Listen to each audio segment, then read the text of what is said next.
Buenos días, bienvenidos a este San Antón virtual. Me llamo Ana, soy miembro de la Mesa de Bienestar Animal de Carabanchel y hoy vamos a hablaros de cotorras, concretamente de cotorrofobia, 40 años de mala prensa. Vamos a intentar cambiar ese mensaje negativo que la mayoría de la gente tiene sobre las cotorras, que si son agresivas, que si desplazan especies autóctonas, que cualquier día vas a ir andando por la calle y se te va a caer un nido en la cabeza y te va a matar. Y para ello contamos con la colaboración de Sergio Barbero. Es licenciado en veterinaria y experto en animales exóticos. Y nos va a contar la realidad de estas aves. Así que si luego queréis hacer preguntas o tenéis alguna duda, lo dejáis en los comentarios y intentaremos resolverlas al final de la ponencia. Y ahora sí, os dejo con Sergio. Muchas gracias. Bueno, pues en primer lugar, yo lo que quería era agradecer a todos, a Ana, a Fanny, a toda la mesa, a Elena de Bienestar por contar conmigo para esta ponencia. Y bueno, lo que he tratado de hacer es pues una charla acerca del conocimiento que tenemos sobre estas especies invasoras, entre comillas invasoras. Ya veréis cómo vamos a darle un poco la vuelta a ese término, porque realmente son consecuencias simplemente de la actividad humana y no podemos denostar una especie simplemente porque nos resulte, entre comillas, molesta o porque escuchemos un montón de noticias de dudosa rigurosidad, ¿vale? Entonces, la he llamado cotorrofobia porque veo que en la prensa hay normalmente una tendencia a descalificarlas y no son más que seres vivos, ellos no entienden del bien y del mal y simplemente son parte de la naturaleza. Evidentemente habrá que hacer un control de su población y en eso luego nos centraremos en el tema final de la charla, ¿vale? Voy a empezar con un vídeo porque, como siempre, pues los Simpsons siempre se anticipan a todo esto y creo que en todas las especies invasoras, o como yo digo ahí, alóctonas, es decir, que se han escapado de algún sitio y han empezado a entrar en un territorio que no era el suyo, creo que las políticas siempre van un poco detrás de los hechos, ¿no? Entonces, voy a poneros un fragmento muy cortito que me parece que lo que hace es evidenciar muy bien qué es lo que hacemos los humanos cuando un animal se nos escapa o empieza a crear una colonia de animales fuera del lugar donde debería estar, ¿vale?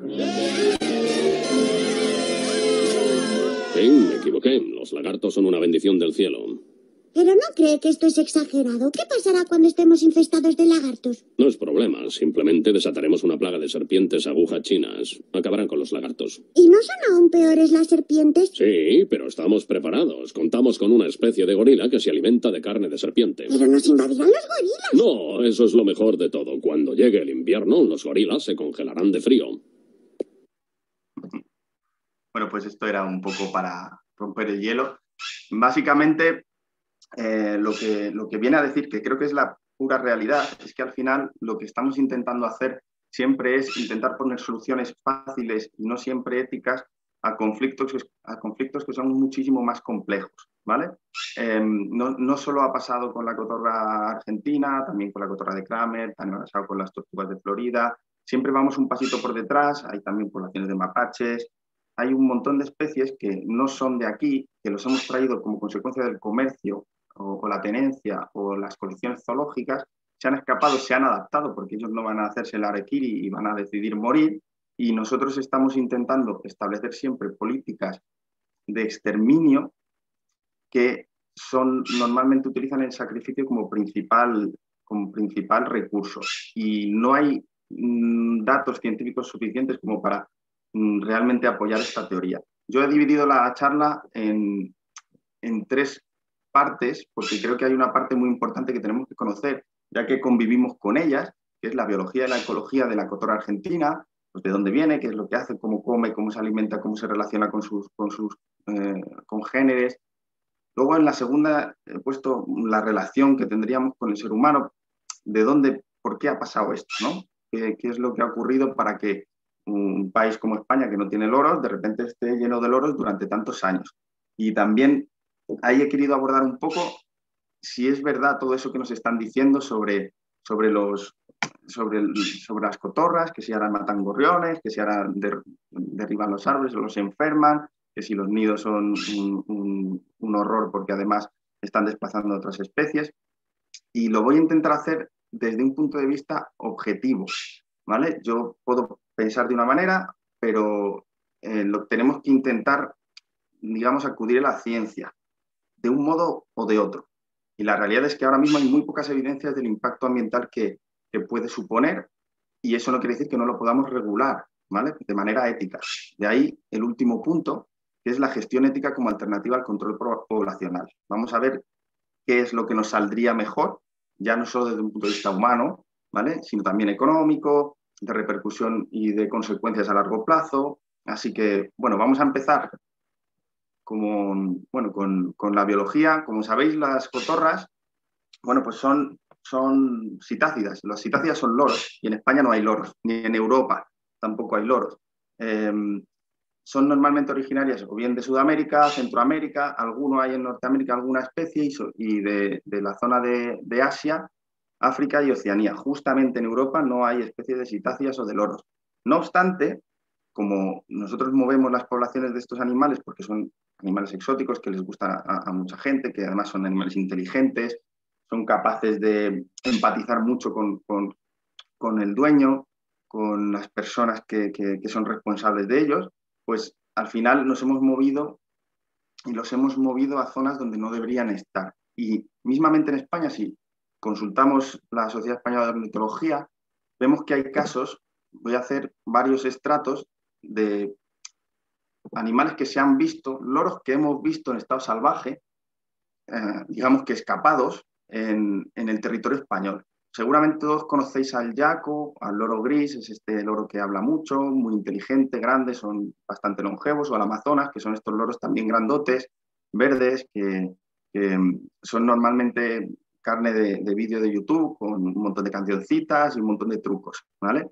Estos dos loros ya se han visto en varias zonas del territorio peninsular y las Islas Canarias, e incluso se ha constatado la crianza de los loros amazonas en Valencia, ¿vale? En un estrato un poquito superior, ¿vale? Tendríamos los periquitos, que seguramente los conocéis todos, porque es un ave que siempre se ha tenido como animal de compañía, los agapornis, que cada vez los tenemos más entre las familias que tienen mascotas exóticas, y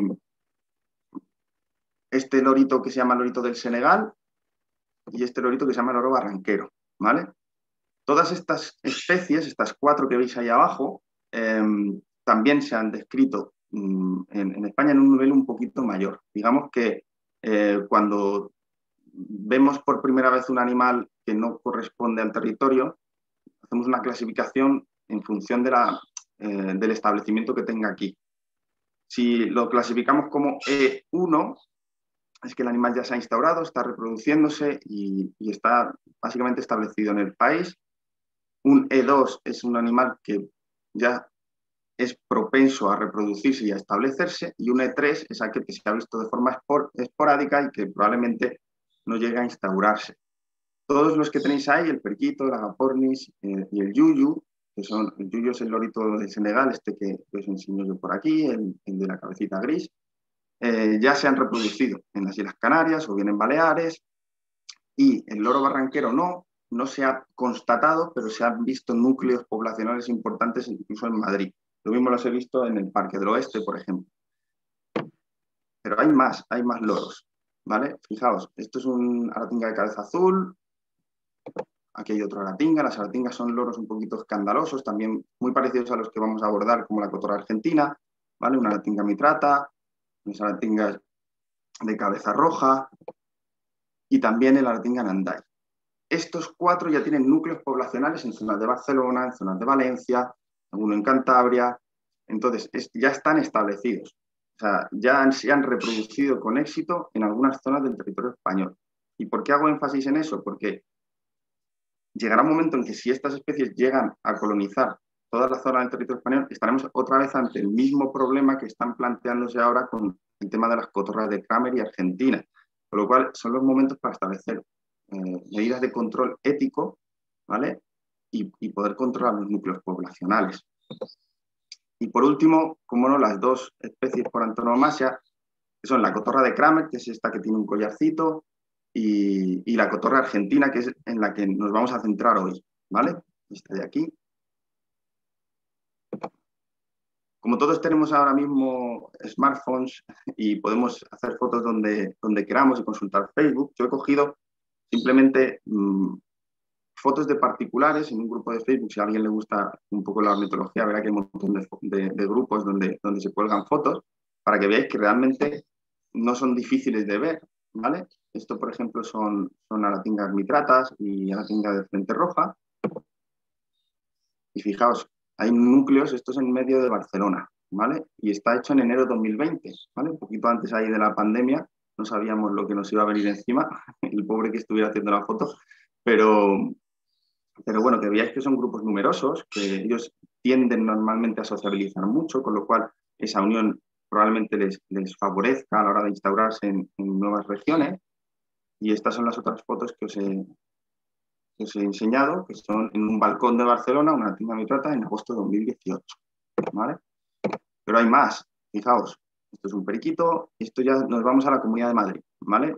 Un periquito y una agapornis que se llaman inseparables, en julio de 2009 y en septiembre de 2020, hace nada, unos meses, ¿vale? Probablemente estos animales estén escapados. La realidad es que aquí, con las condiciones climatológicas, los periquitos no suelen sobrevivir, hay predadores, pero bueno, simplemente para que sepáis que y por supuesto la cotorra de Kramer, que es esta que veíais ahí arriba, que tiene un collar que se diferencia muy bien de la cotorra argentina.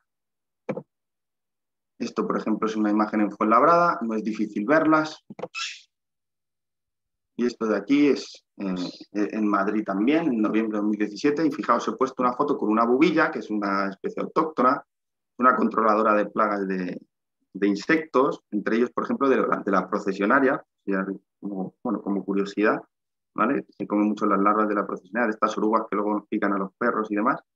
Y como veis, no es tal esa agresividad que se muestra normalmente en los medios de comunicación y en ciertos medios de tirada, blogs, páginas web, ¿vale? Ahora voy a hacer una pequeña diferenciación, porque cada vez que alguien argumenta algo en contra de las cotorras argentinas, se confunde mucho con las de Kramer. Total, creo que es necesario identificar. Son dos especies completamente diferentes, ¿vale? La cotorra de Kramer, que es la que tenéis a vuestra derecha, que es la que tiene el pico rojo, que está encima del árbol, es bastante más grande y es más pesada, ¿vale? Y se origina normalmente en África y en Asia. Es curioso porque es de los pocos loros que está justo en África y Asia en un territorio tan amplio. Sin embargo, la cotorra argentina, como su propio nombre indica, es de origen sudamericano. Por otro lado, el macho y la hembra en la cotorra argentina no los podemos nosotros diferenciar, ¿vale? En el caso de la cotorra de Kramer, sí. Ahora en un ratito aparecerá un macho, eso que hay ahí en la derecha es una hembra, ¿vale?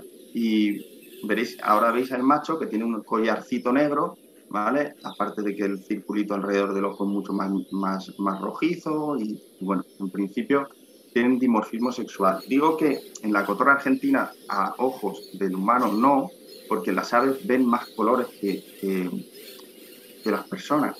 Ellos tienen una visión que se llama tetracromática, tienen más células en la retina que hacen que puedan ver un espectro de color muchísimo mayor. Y sí que se ha visto que en las cotorras argentinas hay una zona de las coberteras del ala, es decir, las plumas que cubren el ala, que están normalmente, no se ven nada más que en vuelo, y unas de la nuca, que sí que se diferencian normalmente entre individuos y entre machos y hembras, aunque no lo suficiente y no se sabe si también por comportamiento ellos se reconocen. No sé si alguna vez os habéis preguntado cómo se reconocerán ellos entre machos y hembras. Ellos no tienen un olfato especialmente desarrollado y tienen que interactuar entre ellos, con lo cual pues se piensa que por una parte es por la visión, porque ven colores que nosotros no vemos, y por otra por el comportamiento y sobre todo por los sonidos, ¿vale?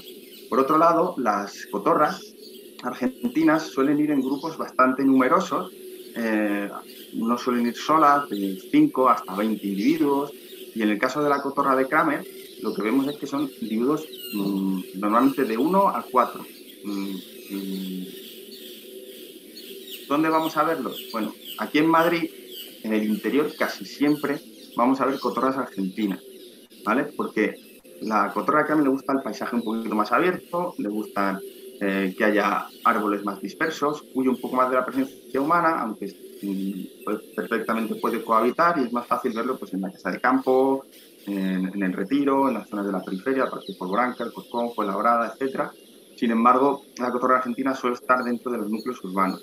Y una de las principales diferencias es que los nidos comunes que realizan las cotorras argentinas son únicas entre todos los loros. Nadie más, ningún loro construye nidos comunes. Entonces, la cotorra de Kramer, por ejemplo, lo que hace es anidar en agujeros de árbol. Por eso cuando nos dicen a nosotros, oye, es que resulta que los murciélagos de Doñana, hay un estudio que nos dice que los murciélagos de Doñana se ven desplazados por las cotorras argentinas. No, se ven desplazados en un estudio. Se ve que pueden competir por esos agujeritos, por el nido, ¿vale? Los nóctulos son, yo creo que tengo por aquí, tenía por aquí guardado porque no había puesto la imagen.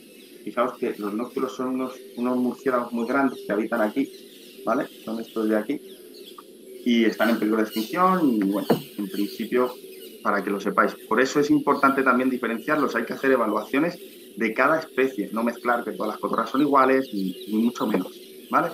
¿Cuál es la distribución original? Bueno, pues como su propio nombre indica, la cotorra argentina no es que nos psicoanalice, ni le guste el fútbol, ni endiose a Maradona, sino que es que vive en Argentina, ¿vale? En Argentina y en las zonas colindantes, ¿vale? Parte de Uruguay, parte de Paraguay, sur de Brasil y el este de Bolivia. Y no solo hay una especie, una subespecie, sino que tiene cuenta con 4 subespecies. Fijaos, Miosita monachus monachus, Miosita monachus calita, que solo vive en Argentina, Miosita monachus cotorra, y una última que es Miosita monachus lutzi, que es la única que vive solo en Bolivia, ¿vale? O sea, que es una cotorra argentina que vive en Bolivia. ¿Y por qué os cuento esto? Bueno, solo a modo de curiosidad, porque la realidad es que físicamente es muy, muy complicado diferenciarlos. Ya sabéis que a los biólogos les gusta mucho ponerles nombres a cualquier cosa que se diferencie en 3 o 4 genes y nos complican un poco la vida a la hora de aprendernos los pájaros a los que nos gustan los pájaros, ¿vale? Así que, bueno, es una pequeña broma, pero simplemente hay pequeñas diferencias en Miosita monachus lutzi y ya está. Y porque tiene el pechito un poquito más amarillo, son un poco más blancas las zonas del moño y de la barba, pero bueno, que no tiene mucha relevancia. Pero ¿cuál es la distribución, como digo, colonial? Que no invasora, ¿vale? Porque ellos se han escapado y se han encontrado con este panorama. Bueno, pues a día de hoy la distribución sigue siendo dinámica porque siguen apareciendo núcleos en sitios donde antes no los había. Es más, si consultamos varias fuentes, fijaos que aquí, por ejemplo, en la lista roja, vemos que en la distribución abarca principalmente Estados Unidos, España, las zonas de Europa, Centro Europa, Italia, pequeños núcleos de Reino Unido, Alemania, pero si cambiamos a otra base de datos, ¿vale? Como es Avibase, por ejemplo, pues ya vemos que también nos incluye zona del norte de África, incluso Chile, ¿vale? En Chile, por ejemplo, la cotorra argentina es invasora, porque de forma normal no debería estar, o como digo yo, es colonial, porque también se ha acabado y han formado grupos reproductores allí.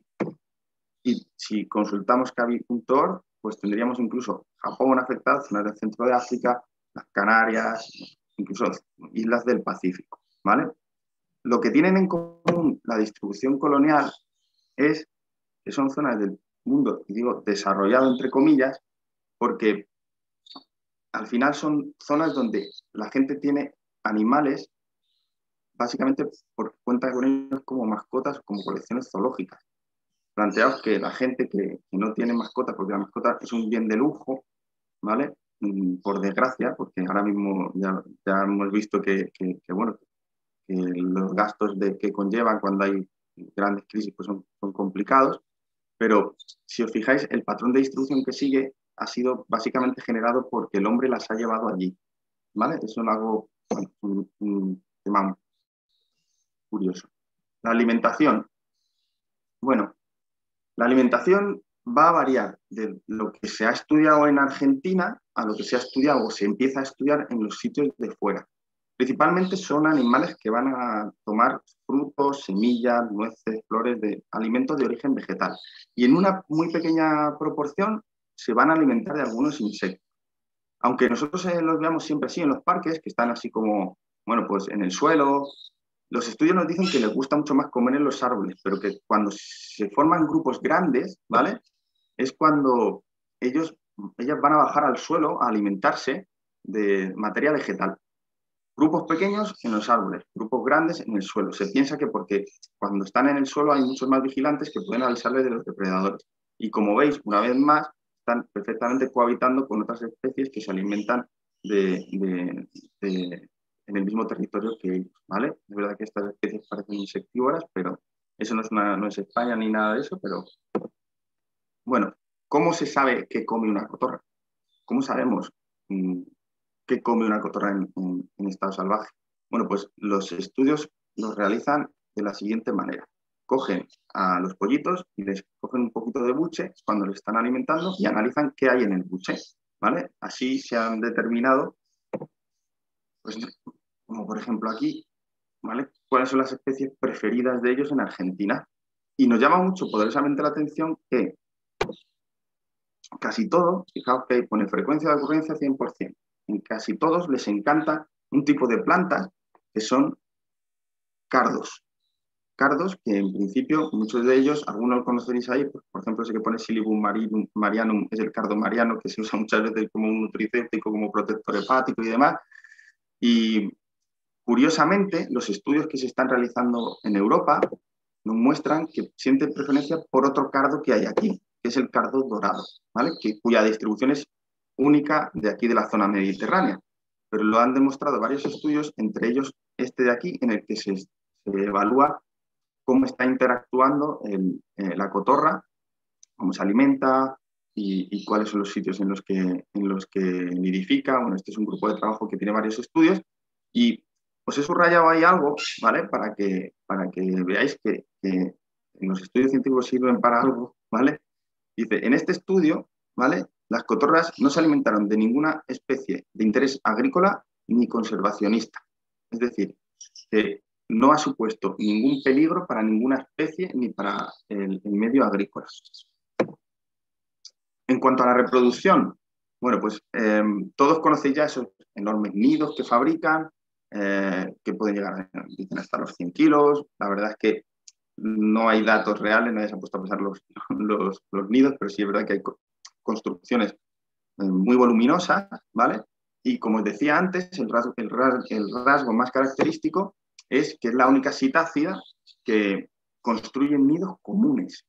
Todos los demás anidan por parejas. Ellos construyen todos el nido y de hecho hay varias cámaras, pueden colaborar entre ellos. Normalmente la pareja se encarga de elaborar su cámara y esos nidos, en la época no reproductora, suelen utilizarlos para resguardarse. Por eso muchas veces vamos por el parque y vamos viendo que en cualquier temporada vemos que van entrando, saliendo, renovando con algunos palitos. Lo que pasa es que la época en la que van a empezar a poner, que ahora hablaremos de ella, es cuando más actividad vemos a la hora de llevarse palos que a veces son más grandes que ellos, ¿vale? Entonces, esto es una... Las citácidas normalmente son monógamas, es decir, tienen una pareja que conservan de por vida. Pero es verdad que en la cotorra argentina, además, se ha observado la presencia de tríos. Tríos que son normalmente una pareja que está muy implicada en la cría de los pollos y otro que normalmente les ayuda.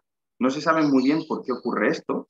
Lo que sí que se ha observado es que en general suelen ser dos machos y una hembra, aunque también se han descrito dos hembras y un macho, y los dos machos pueden estar hasta hermanados, ¿vale? Entonces, uno de ellos colabora de forma un poco menos activa y hay una pareja principal que es la que realiza sobre todo las funciones de alimentación, reconstrucción del nido. Es más, el macho, ¿vale? En las parejas es el que mayor participación tiene en la construcción y mantenimiento del nido y es el que se encarga de alimentar a la hembra y a los pollos durante las primeras etapas, tanto en la incubación como cuando eclosionan los pollitos, ¿vale?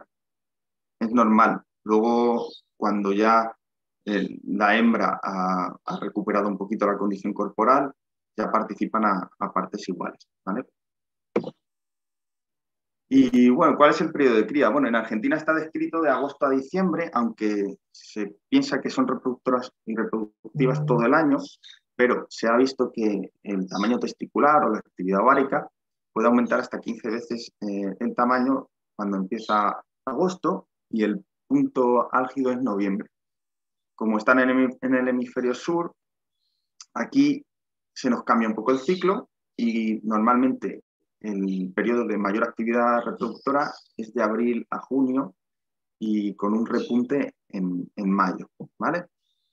Voy a poner aquí un par de vídeos en los que se ve cómo van haciendo uno de los pollitos y el de la derecha, bueno, pues es la gente que ha cogido algún pollito y ha empezado a criarlos. Si os fijáis, son animales encantadores, son animales que interactúan mucho, muy fáciles de acostumbrar. Eso hace que mucha gente pues las tengamos como unas mascotas increíbles porque establecen verdaderos vínculos. Os he puesto aquí varios datos simples para que, a modo de información, pues el periodo de incubación son 24 días, los huevos están entre 5 y 8 y con una media de 6, aunque se han descrito puestas de hasta 12, y hay algunos que pueden tener 2 puestas, aunque es muy raro, 2 puestas al año hablo, ¿eh? Y en las segundas puestas siempre hay menos huevos que en las primeras. Ellos ponen un huevo cada 2 días más o menos, ¿vale? Y como os digo, normalmente una al año. Los pollitos van a estar mucho tiempo con los papás, ¿vale? Van a estar 40 días en el nido. Esto es una pregunta que nos hacen muchas veces cuando se encuentran un pollito caído, que es, ¿qué edad tiene, no? Bueno, pues existen, ¿eh? Existen tablas. Mira, aquí hay un estadiaje en el que se pueden observar todos los cambios. Ellos nacen prácticamente con los ojos completamente cerrados, sin plumas, y se va viendo cómo van entrando en erupción las plumas primero, el plumoncito que tienen que les va cubriendo, se les van abriendo los ojos, y el día 40 es cuando ya tienen el plumaje completo, son capaces de abandonar el nido.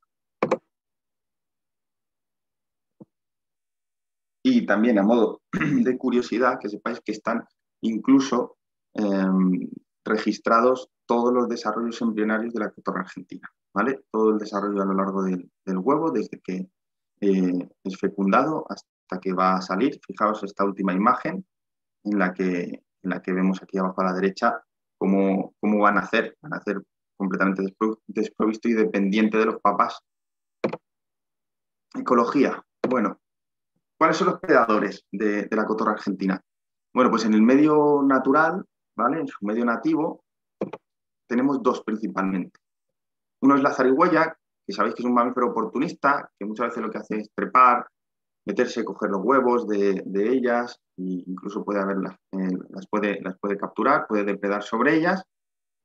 Y la otra es la serpiente ratonera o culebra patagónica, que aunque parezca ahí muy fiera, no supera normalmente los 75 centímetros. Son los 2 principales depredadores que se describen en Argentina, ¿vale? También algunas aves rapaces y algunos cuervos córvidos que pueden interactuar con ellas y robarles los huevos o depredar, pero de manera puntual. ¿Y qué pasa aquí? Bueno, pues fijaos, ese es un vídeo que se ha grabado en Madrid. Es uno de los halcones peregrinos que hay aquí en Madrid. Es probable en Madrid y en España se ha descrito el halcón peregrino y también las ratas, ¿vale? Como predadoras de la cotorra argentina. Y en otras regiones y en otros países, principalmente las rapaces. Por ejemplo, en Chile se ha registrado el cernícalo americano, que mira que es más pequeñito. El halcón de Cooper en Estados Unidos. Lo cierto es que probablemente se incorpore a la dieta de los depredadores de la zona, ¿vale? Es decir, que van a tener un control de predadores. Lo que pasa es que si nosotros acabamos con los predadores de la zona urbana, pues tampoco van a actuar de control poblacional de forma natural, ¿vale? Pues ya pasaríamos al segundo bloque. El segundo bloque es la relación que tendría las cotorritas con el ser humano. Como os he dicho antes, son inteligentes, son carismáticas, establecen unos vínculos muy estrechos. Es muy fácil que veáis que tienen amor por una parte de la familia y odio por otra parte de la familia, o incluso es bastante habitual que tengan mucho amor porque se emparejen con una de las personas de la casa y con su pareja tengan justo lo contrario, ¿vale? Un odio visceral, pero eso es común a casi todos los loros, porque tened en cuenta que al ser monógamas y emparejarse, ellos creen que es su pareja y son bastante celosas, ¿vale? Y así como súper amables con la persona con la que se han emparejado, ¿vale? Son relativamente fáciles de mantener en cautividad. Hoy en día ya contamos con piensos, pero incluso sin contar con ellos, son muy curiosas, les gusta la verdura, les gusta la fruta, incluso son excesivamente curiosas, ¿vale? Porque algunas veces nosotros nos encontramos casos de intoxicaciones por precisamente tener que ir tocándolo todo con el pico, y además son vistosas. Si os fijáis, he puesto ahí varias imágenes porque como al ser humano le gusta mucho jugar con los colores, bueno, pues se han realizado muchas mutaciones para obtener nuevos colores de estos animales. Y ahora os voy a poner los vídeos para que veáis que realmente son animales encantadores, ¿vale? Yo he descubierto hace poco esto de TikTok, ¿sabes? Y mira, os voy a enseñar algunos vídeos. I'm a bird. Sassy, moody, cute. Messy, always loving, but sometimes rude. Acting hilarious, so cute. So cute. I'm a bird. Tú puedes tener incluso una agapornis y demás, y las hace completamente encantadores. Esto es una cosa que les encanta hacer a los loros, que es acariciarse sus propias mejillas, ¿vale? Y esto es otra cosa que les encanta también, que es coger y tocarlo todo, jugar con todo, manipularlo todo, ¿vale? Y esa es la manera que ellos tienen de entretenerse. Y ahora quiero que escuchéis aquí, porque también las cotorras argentinas tienen capacidad para hablar. Veréis aquí. Hola. Hola. Hola. Incluso de cantar, ya lo veréis. Hola. Vamos de paseo, dice. Vamos de paseo. Me gusta bailar, muchas de ellas tienen un sentido del ritmo importante. En un coche feo. Vamos de paseo, sí. En un coche nuevo. Y eso que se la han enseñado mal, pero bueno, es un coche pero nuevo. No importa. Como veis, son animales que denotan una gran inteligencia, ¿sabes? Que tienen muchísima afinidad y muchísimo vínculo, y hace que sean unas mascotas verdaderamente excepcionales, ¿vale? Es querida, pero también es odiada, ¿vale? A partes iguales. Estamos los defensores a muerte y está la gente que no las quiere ni ver. Yo creo que es un tema también de comprensión y de conocimiento. De hecho, hay un estudio en el que se pregunta a los agricultores en Argentina qué es lo que ocurre, qué medidas implantarían para el control poblacional, y se ha visto que las personas que son más mayores, con menos nivel de educación y normalmente están más a favor de las medidas de sacrificio, y aquellos agricultores que eran más jóvenes, que tenían un poco más de nivel de educación y quizá de empatía, seguramente por eso, estaban más a favor del control ético, ¿vale? O sea, eso está estadiado, o sea, está estudiado y sobre todo contrastado. Son muy ruidosas, la gente dice que como son especies que producen mucho ruido, pues son molestas. Lo que hablábamos, ¿no? Especie invasora, siempre son invasores. Cada vez la palabra invasora parece que se centra sobre el animal, como si tuviera la culpa él de haber sobrevivido en un entorno en el que además del cual no es. También venía con una mala fama porque en Argentina ya son consideradas plagas o pestes por el impacto agrícola que tienen, aunque luego se ha visto que no es tal, ¿vale? Y eso ha ido fomentándose porque continuamente los artículos de la prensa las están tachando con un montón de adjetivos que al final lo que hacen es predisponernos a tener una mala sensación con ellos, ¿vale? Hay que intentar objetivizarlo. Yo, de la misma manera que a mí me gustan, pero tengo que evaluar cuál es su impacto, las personas a las que nos gustan también tendrían que evaluar cuál es el impacto real, ¿vale? ¿Y cómo empezó todo? Bueno, pues empezó así. Empezó con el primer avistamiento de cotorras en 1975 en 2 palmeras datileras en el Parque de la Ciudadela, al lado del Zoo de Barcelona. ¿Vale? Se ven en 1975. Fijaos que en el 81 ya hay 12 ejemplares y en ese grupo de palmeras ya hay varios nidos. En el 82 ya hay 20 ejemplares. Resulta que podan las palmeras, no creáis que por un control de poblacional ni nada por el estilo, sino porque tendrían que hacer remodelaciones en el jardín. Y ellos construyen 4 nidos nuevos, pero con las condiciones climatológicas adversas hay 2 nidos que se destruyen y se cree que ese grupo se disgrega. Y en el 83 ya hay 26 ejemplares. Fijaos que ya en el 86 hay 44 y hay 10 palmeras ocupadas y 17 construcciones de nidos. Es decir, son animales que se instauran con rapidez, pero que nos han dado un tiempo para ir viendo que eso podía ocurrir.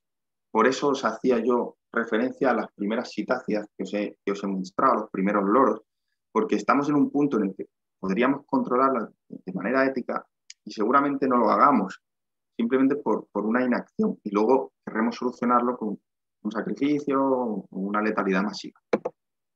Y ahora voy a hacer un inciso, porque es súper importante que para contrarrestar los argumentos que nos dan sobre su impacto, sepamos que hoy estamos en la época de en el que las noticias van muy rápido, ¿vale? Estamos en la época de las fake news porque las noticias no se contrastan, nadie se toma el tiempo suficiente para saber de dónde viene la fuente original. Entonces, es súper importante que cuando nosotros nos planteemos cuál es el impacto, en este caso de las cotorras, acudamos a fuentes más fiables. Y para eso está lo que llamamos método científico. El método científico, que se utiliza para todo, también para el COVID, para las vacunas, para todo, se basa principalmente en la observación. Yo observo un hecho, ¿vale? Cuando observo el hecho, lo que hago es investigarlo, ¿vale? Investigo por qué puede suceder, cuáles son las causas, cuál es el contexto y formulo una hipótesis. Digo, creo que puede ser por esto, ¿no?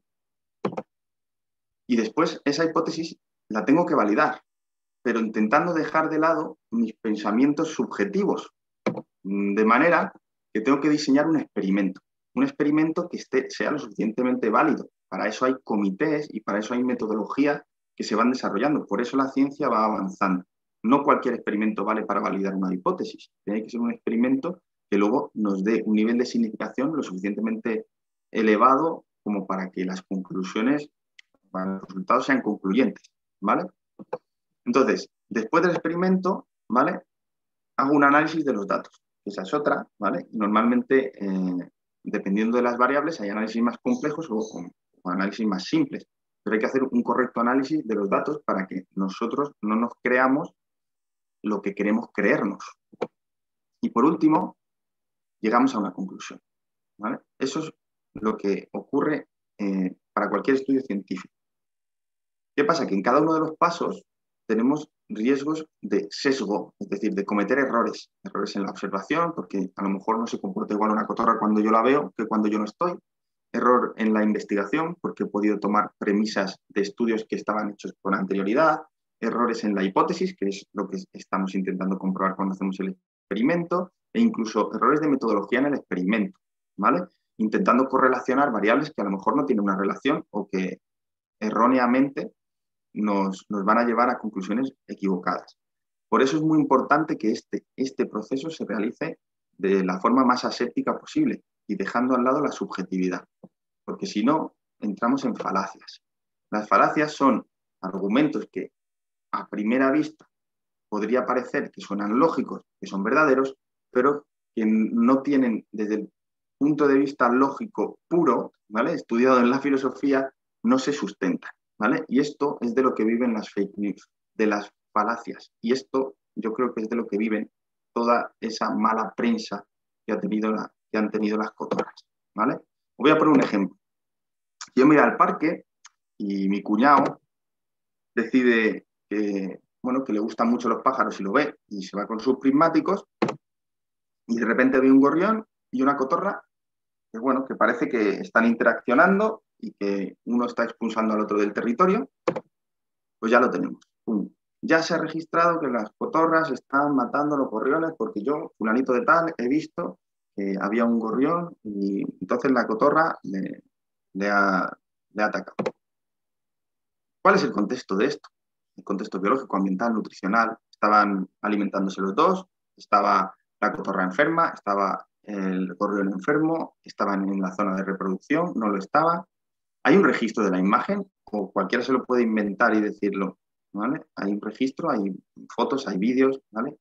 ¿Ocurre con frecuencia o es un episodio aislado? Todas las especies interaccionan entre ellas, todas, ¿vale? Y, por supuesto, puede haber una influencia del observador, porque hay muchos animales que en cuanto nosotros los observamos pueden tener tensión, pueden actuar de forma agresiva, de una forma agresiva redirigida hacia otro animal, ¿vale? Esto es un nivel de evidencia científica muy bajo o nula, ¿vale? Esto prácticamente no es válido a nivel científico. Sin embargo, si yo me voy a ese parque, coloco 4 cámaras en lugares estratégicos donde no se vea la presencia de la cámara espía. Si además lo hago siempre en una franja horaria o monitorizando los intervalos de tiempo, ¿vale? Puedo observar muchísimas más cosas, ¿vale? Puedo observar la interacción entre las cotorras, puedo observar la interacción con otras especies que se alimentan de lo mismo, que se alimentan de forma diferente, e incluso como la urraca, pues algunos que pueden actuar de predadores, ¿vale? Esto ya es diferente. Aquí estamos contextualizando el evento, ¿vale? Estamos registrando y describiendo comportamientos mediante fotos o vídeos. Estamos evaluando las conductas de forma estadísticamente significativa y estamos eliminando el factor observador. Esto ya sí es un estudio. Esto sí tiene nivel de evidencia científica, ¿vale? Fijaos que incluso la opinión de los expertos no deja de ser una opinión. La evidencia científica tiene varios niveles. El más alto es el que coge un montón de estudios y aún así los analiza todos juntos, ¿vale? Es lo que se llama análisis de metadatos. Y el rasgo más bajo es un experto diciendo, en mi experiencia ocurre esto. Incluso yo ahora mismo, ¿vale? Tengo una opinión, pero necesitaría fundamentarla con un estudio y con datos, ¿vale? O sea, hay que tener espíritu crítico. Y es súper importante tener espíritu crítico para precisamente rebatir todo lo que nos dicen a pie juntillas, más en esta época. Entonces, para mí, siguiendo esta lógica, todos estos medios, me da igual, el color político, la línea editorial, que sean blogs, todo esto es divulgación, ¿vale? Me da lo mismo. Todo esto no vale, no nos vale. Si cualquiera de estos medios empieza a decir que es una especie así. Porque muchas veces no tienen controles científicos que han evaluado cuáles son los estudios reales, ¿vale? Y ahora termino con el inciso, simplemente diciendo que esto sí son fuentes fiables. Revistas científicas con comités de expertos y fuentes bibliográficas que han sido contrastadas, ¿vale? Entonces, ¿por qué esa mala fama? Bueno, pues porque son especies invasoras, como os digo, tienen un impacto negativo sobre la biodiversidad. Esto sí está estudiado. Todas las especies que se van moviendo de sitios pueden afectar. Una de las razones que se sospecha que el COVID ha podido afectar es por la ausencia, por la pérdida de biodiversidad, por ejemplo. Y es verdad, y hay que decirlo, tiene un impacto negativo sobre la biodiversidad. Cualquier especie que se mueva de forma artificial por el hombre y empiece a tener una invasividad. Eso no quiere decir que no se le pueda controlar de manera ética. Eso no quiere decir ni justifica un sacrificio, ¿vale? Otro argumento en contra, la competencia ecológica, alimentos y espacio con especies autóctonas. Otra, que pueden introducir enfermedades nuevas. Otra, que producen daños económicos sobre los cultivos agrícolas. Otra, los nidos, que se nos caen encima, que producen cortocircuitos, que van a dañar a los árboles y los van a matar. Y por último, las zoonosis, ¿vale? Es decir, enfermedades que pueden transmitir al ser humano, ¿vale? Impacto sobre las especies autóctonas. A día de hoy, en España no hay una evidencia clara de que la cotorra argentina produzca daños en las especies sinantrópicas. Las especies sinantrópicas son las que viven en entornos urbanos compartiendo hábitat con ellos, ¿vale? Es más, fijaos, se han examinado este estudio, ¿vale? Ha estado examinando las relaciones entre las aves urbanas en Estados Unidos y las cotorras. Fijaos lo que dice. Concluimos que la cotorra apenas tiene ninguna influencia sobre las comunidades de aves urbanas, ¿vale? Aunque no podemos descartar que a pequeña escala lo haga. Pero lo que hemos visto es que ahora mismo no hay una evidencia científica de que esté afectando al comportamiento ni al desarrollo de las aves urbanas. Pero tenemos más. Este estudio, por ejemplo, que está realizado en Roma, lo que nos está diciendo es que hemos observado que en las zonas de nidificación hay una pequeña interacción, principalmente con el gorrión. Interacciones no es agresividad, ojo. Interacciones es que se ha relacionado con ellos, ¿vale? Que ha interactuado con especies diferentes, ¿vale? Y que en las zonas de alimentación que no están cerca del nido, ni siquiera hay, los eventos entre ellos son raros o están ausentes. Pero hay más, ¿vale? Porque este estudio en Chile nos dice incluso algo más. Ellos entraron a evaluar cuál es el impacto ambiental que puede tener todas esas construcciones de los nidos y las comunidades de cotorra argentina, y al final acaban diciendo que hemos observado que 9 especies de pájaros han nidificado en nidos de cotorra argentina. Así que fijaos que les llaman ingeniero halogénico de ecosistemas, es decir, que incluso favorecía la nidificación de especies, de 9 especies, 7 de las cuales eran nativas. Incluso hacen una foto a un nido de cotorra argentina en la que han anidado un cernícalo americano. Y aquí tenemos evidencias. Le voy a dar las gracias a Elena porque me ha cedido estas fotos que me parecen preciosas, que son de aquí del Parque de Aluche, en las que vemos que está completamente cohabitando con gorriones, con patos, con palomas, con la bubilla. Fijaos, eso de ahí es un gorrión molinero, que no tiene la frentecilla gris como el gorrión de aquí, ¿vale? Y está comiendo tranquilamente con el resto de las cotorras. Y aquí, después de Filomena, con todo el hielo, con palomas. Incluso abajo, con la grajilla, que podría ser un potencial predador, está completamente adaptada y conviviendo, sin muestras de agresividad, ¿vale? Como os digo, eso tenemos que comprobarlo, que yo lo puedo ver, pero tenemos que comprobarlo científicamente, pero os he enseñado los estudios detrás, ¿vale? ¿Qué enfermedades pueden transmitir? Pues la verdad es que hay una tesis amplia, no hay mucho descrito aquí en España, pero hay una ecología de la caracterización de parásitos de la cotorra argentina en la que podemos ver que es de las especies que menos parásitos fecales tienen. Es decir, cogen 60 muestras y resultan todas negativas a la presencia de parásitos endógenos. Es decir, no suelen tener gusanos en las cacas, no suelen tener coccidios, y esto en Argentina. Por lo cual aquí, que hay una diferencia entre especies, probablemente también.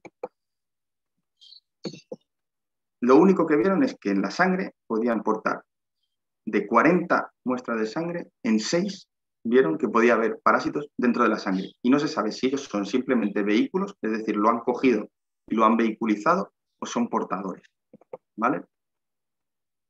Dentro de los externos, si os fijáis, tenemos un tipo de piojo, ¿vale? Son marófagos, que lo que hacen es que además son muy selectivos de loros, con lo cual aquí en España sería muy raro que esos ectoparásitos pudieran colonizar otros animales, ¿vale? Entonces, como veis, vamos a los daños a la agricultura. Todo parte de este estudio en el que nos dicen que en Barcelona lo analizan y hay un promedio de cotorras. En el promedio las cotorras causan un daño pues, de 0,4 en el tomate, del 28 en el maíz, del 9 en la ciruela y demás. Sin embargo, hay otro estudio que analiza y dice que cuando hay recursos suficientes de alimento, los daños en la agricultura se ven disminuidos. Y también que habría que evaluar si la eliminación brusca de la población no haría que otras especies pudieran colonizarlo y provocar más daños en la agricultura. Así que aquí lo que se está sugiriendo es que se medite mucho sobre cuál es el control que deberían tener, ¿vale? Entonces, las variables ambientales van a afectar al impacto en los cultivos y más que la propia abundancia de las aves. Y eso es lo que está contrarrestado ahí y lo que está explicado, ¿vale? Se necesitaría ver si el estado de moderación, la presencia de elementos disuasorios, poner cosas que disuadan a los pájaros, la competencia trófica con otras especies, el control de predadores, podría jugar un papel fundamental para disminuir el impacto ambiental, ¿vale? Los nidos. Bueno, fijaos que en este estudio lo que nos dicen en Italia es que en la barrita blanca lo que vemos principalmente es la disponibilidad de árboles y en oscuro lo que ellos han elegido. Hay cedros disponibles y el cedro es el árbol que más les gusta a las cotorras argentinas en Italia. Aquí en España también es la palmera y son los dos principales sitios donde van a nidificar. En Estados Unidos se han descrito cortocircuitos por estos nidos, pero no hay ninguna evidencia científica de que aquí en Europa hayan producido cortocircuitos de forma representativa, ¿vale? Porque suelen anidar normalmente en árboles, no como en el entorno americano. Incluso hay un dato en Canarias de nidificación de gorrión moruno, que es un gorrión que está en peligro de extinción, ¿vale? Y fijaos que otra vez no se registraron agresiones entre gorriones y cotorras, ¿vale? Por tanto, no existe evidencia científica de que los nidos y la actividad de las cotorras provocan impacto ambiental sobre los árboles, haciendo crecer su población. Algunos estudios incluso apuntan a que pueden ser utilizados por otras especies y en el continente americano se han descrito cortocircuitos debido a la edificación de nidos en torres de electricidad, pero esto no es significativamente relevante en Europa, ¿vale? Como salud pública, bueno, pues hay 3 enfermedades que se les achacan a ellos, que es sobre todo la enfermedad de Newcastle, que tiene más importancia económica, porque a las personas solo les puede causar una ligera conjuntivitis y son normalmente gente asociada a la cría de las gallinas, gente que trabaja con gallinas, la sitacosis y la gripe aviar. La sitacosis está causada por una bacteria, ¿vale? Afecta a más de 400 especies de aves, o sea, no solo a la cotorra argentina. Y tiene signos clínicos muy variados, respiratorios, digestivos, oculares, neurológicos. Pero el riesgo normal el riesgo de pasarlo es principalmente en zonas donde están aves concentradas, con lo cual no hay riesgo en poblaciones que estén a aire libre, ¿vale? Los factores de riesgo, fijaos, que son sobre todo localización de la jaula. Entonces, bueno, voy a ir pasando un poco rápido porque si no se me va a ir de las manos y ya voy terminando. Gestión ética como alternativa, ¿vale? El control de la población. Sí hay que controlarla. Es importantísimo controlar la población, pero hay 2 maneras de hacerlo, ¿vale? Hay unas medidas letales y unas medidas de gestión ética. ¿Qué pasa con las medidas letales? ¿Solucionan el problema? Hasta hoy no. Tiene un elevado coste económico, ¿vale? En Madrid ya veis que más de 2 millones de euros y hay una liberación. La liberación de competencia hace posibilitar que en unos años vuelva a ocupar ese nicho si no se erradica del todo a los animales, cosa que es prácticamente imposible. También es un coste ético, es el sacrificio de muchísimos animales. Y los métodos no selectivos además van a afectar a otras especies, ¿vale? ¿Y cómo hacemos la gestión ética? Pues por ejemplo, el control reproductivo, vasectomía de machos o, como ocurre aquí, el uso de anticonceptivos orales. Esto de aquí es una molécula que lo que hace es inhibir el paso del desmosterol al colesterol y por tanto no se pueden producir esas hormonas. ¿Qué más cosas se pueden hacer? Retirar los nidos, retirar los huevos, listas positivas, es decir, que no me prohíbas mascotas, dime cuáles puedo tener, ¿vale? Ampliar la regularización para identificar esos animales e incluso medidas de disuasión en los cultivos o cultivos pantallas. Si yo pongo cultivos de especies que no cuestan nada cultivar, tipo maíz, centeno, etcétera, pues esos animales van a acudir antes ahí que a desplazarse largas distancias hacia los campos de cultivo, ¿vale? Y ya está. Esto es un poquito lo que os tenía que contar. Quería agradeceros a todos, a Fanny, que le he puesto ahí en la foto, a Ana, que no me ha dejado una foto suya, así que le he puesto a Moira, y a mis compañeras, por supuesto, por liberarme un poquito del trabajo y dejarme preparar esta charla. Espero que os haya gustado y no sé si tendréis alguna duda o si os he dejado tiempo porque me he puesto a hablar y ya no he parado. Me va a matar Ana. Bueno, mucho tiempo no nos has dejado y la verdad es que no nos da tiempo a hacer preguntas, pero bueno, no pasa nada. Lo que voy a hacer es dejarles tu contacto, porque Sergio tiene una clínica que se llama Macao, está en Aluche, y si tenéis alguna pregunta que queráis hacerle, se la podéis mandar al email de la clínica, ¿vale? Que es veterinariomacao@veterinariomacao, ¿no? .es. Sí, si no me equivoco, Sergio. Eso es. Vale, porque sí que tenía algunas preguntillas, pero bueno, se nos quedan ahí para el siguiente. Y nada, solamente darte las gracias por todo lo que nos has contado y espero que haya servido para que la gente tenga otra visión de estos animalitos, que la verdad es que Vale. tenerlos en casa es muy agradable. Sí. Molan, molan.